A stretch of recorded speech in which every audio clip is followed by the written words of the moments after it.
Hello and welcome to Rome 2 Total War. This is 1 versus 1 action. I am Southern Wolverine, and this is here in the foreground is my general, positioned where he can both oversee the opposing Macedonian army and check out the backsides of the gladiator women in front of him. Hey, I'm not one to judge. You gotta do what you gotta do. Alright, so I want to go through a little. Gonna go a little bit slow this time. We're not gonna do a lot of slow motion, well, more maybe pausing and things, trying to go through kind of the strategy and what this battle says about the game as a whole. So, really quick, my army's 2 Balearic Slingers, 6 Avocati Cohort, 3 Spear Gladiatrices, or however you're actually supposed to pronounce that, my Legatus, and 5 Cavalry units spread around, 3 of these Auxiliary Cav, and 2 Legionary Cavalry. No, I'm sorry, 3 Legionary and 2 Auxiliary. The opposing army is a Macedonian force containing, I believe it's 5, no, it must be 6 hoplites. There's another unit over here. Maybe there's even 7, but there's at least 6 of them. He's got 4 Cretan archers and 4 companion cavalry. One of them is currently hidden right about there. Okay, so what is going to become important in this particular battle, and in many battles, is every army is going to have components which are striking components, and other elements which are, lack of a better term, area denial tools, support tools, whatever you want to call them. They are not the things that you brought along because they would do damage. They were the things that you brought to protect your elements that are going to do damage. Okay, think of chess, for example. Fully half the pieces in chess are pawns. You do not expect pawns to do much in the way of damage, but their job is to keep the enemy from getting into areas that you don't want. You can use them as bait to bring other people into traps, that sort of thing. So, although we have relatively similar numbers of infantry, and I think I actually have more troops overall, simply because of the expense of the companion cavalry and the Cretan archers, we have similar ratios in terms of number of infantry versus a number of cavalry. So for my army, the big difference between the two armies, though, is which element constitutes the striking force. So for my army, I mean, it's Rome. You got good priced, heavy melee infantry in the form of these Avocati cohorts. This is my primary striking element. And to a lesser degree, I suppose you could consider the cavalry a striking element as well. But primarily, my cavalry is here to prevent enemy cavalry from getting rear attacks, disrupting my infantry, because I'm pretty sure against Macedon, I mean, unless he brought a bunch of royal peltasts, that my Avocati cohort will beat any infantry he can bring. Even if he's got pikes, I leave a skeleton force in front of him, maybe even just these spears, and I flank around and attack. So, this is my striking element. See, in the case of this Macedonian army, his major striking elements, his offensive units that can really do damage, are in the form of these 4 expensive companion cav and the 4 Cretan archers. So these are the units that must be doing the damage, which means that for his army, the job of these hoplites, and for my army, the job of, you know, my cavalry, my skirmishers, and my spears, is to keep that striking element intact long enough for it to do its job. Now, the interesting contrast is, like I said, that his striking element is ranged and mobile. So what I have to do is I have to try to deal with that striking element first before I can really, or at least occupy it long enough for my melee line to come in, do their damage, hopefully destroy the archers and these troops, and then I can deal with the companion cav at the end. So what's happening now is, we're in slow motion, is he's swung out his companion cavalry either side. He's keeping his infantry body together, which is all well and good. What I am trying to defend against, as see, I'm kind of shadowing these cavalry, is I want to keep these guys away from my infantry. I want to draw them into a fight with my cavalry where my spears can assist so I can attempt to destroy the mobile striking element of his army. So you see I got on both sides, I got gladiatresses moving out and I got cavalry moving out. So with companion cav, they've got a brutal charge, so what I have to do is I basically have to just about sacrifice a unit to absorb a charge and then respond with other units to tie them down and destroy them and not let them use their mobility to get away. So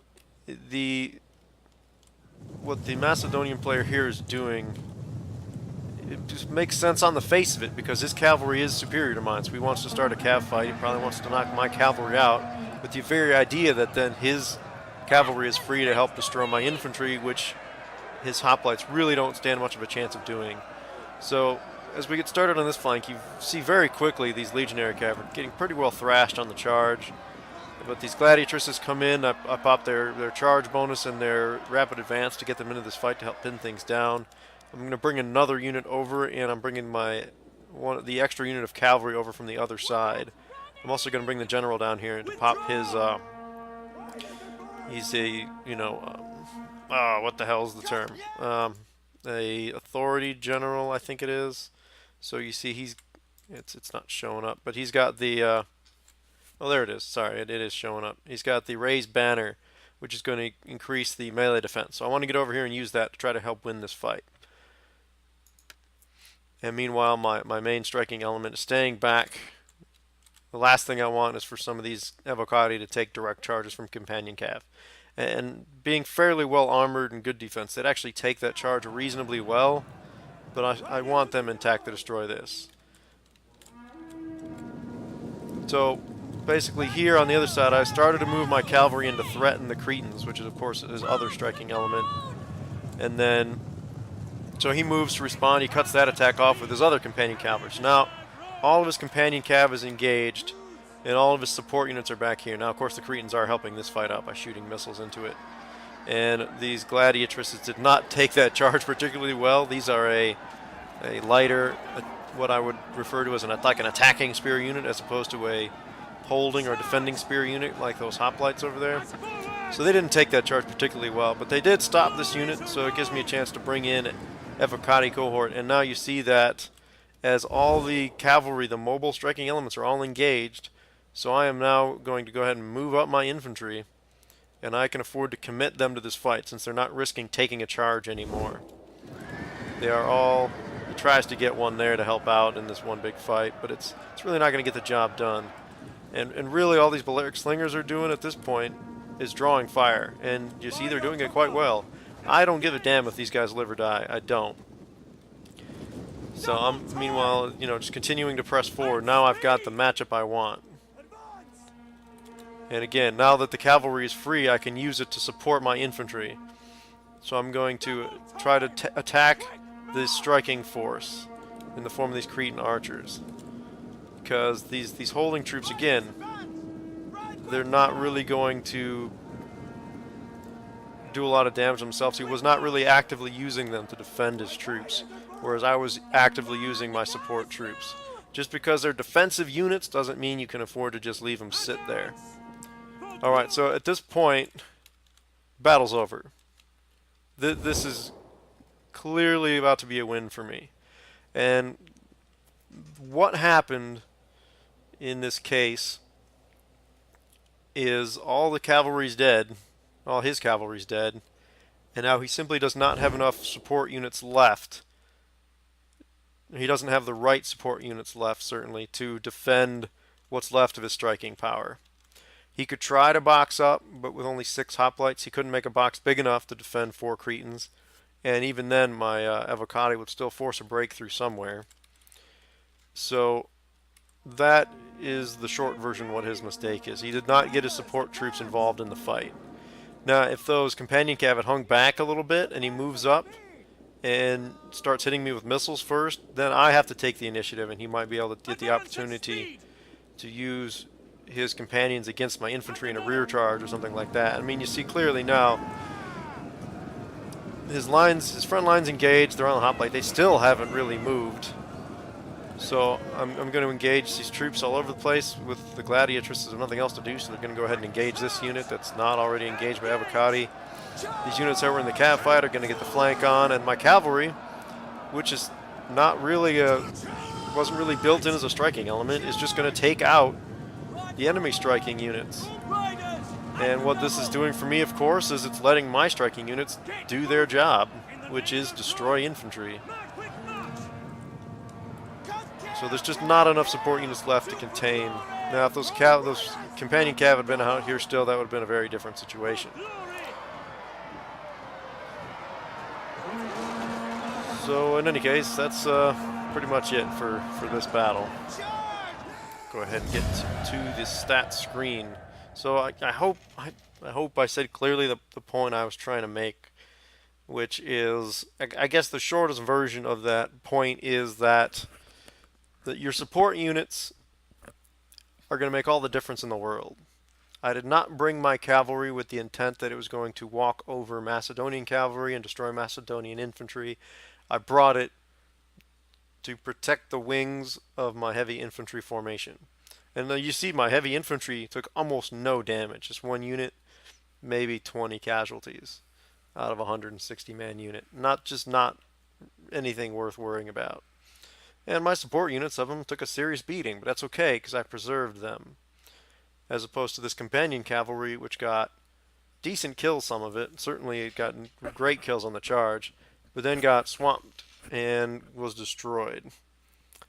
So what he could have done is, say, take 4 of these hoplites, advance them with the 4 Cretan archers to get the Cretan archers in range of my troops, because certainly the 4 Cretans would definitely have beaten 2 Balearic slingers.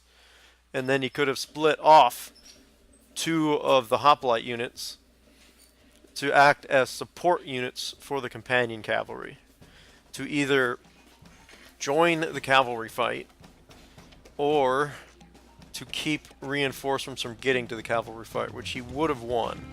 But if he'd been able to keep, my spear gladiatresses, and to, not much he could have done to stop my Avocati by the time they actually engaged, but could have at least slowed them down and prevented them from joining those cavalry fights, which would have given his companions a chance to win and destroy my cavalry, which would have given him a chance for some hammer and anvil attacks, which is where shot cavalry really shines. So, in any case, he didn't play poorly, not by any stretch of the imagination. He knew what his units were doing. He had a decent plan. It just wasn't active enough with his support troops, and committed a large part of his striking force too early. While I still had troops nearby to support. That's exactly why my cavalry was hanging back and not rushing to engage those units. Was because if that fight happens closer to me, I can reinforce, and he can't. So in any case, thank you guys for watching. If you like this, please click the like button below this video, comment, subscribe, and I will be happy to keep bringing you more Rome Total War action. But for now, just have a good day.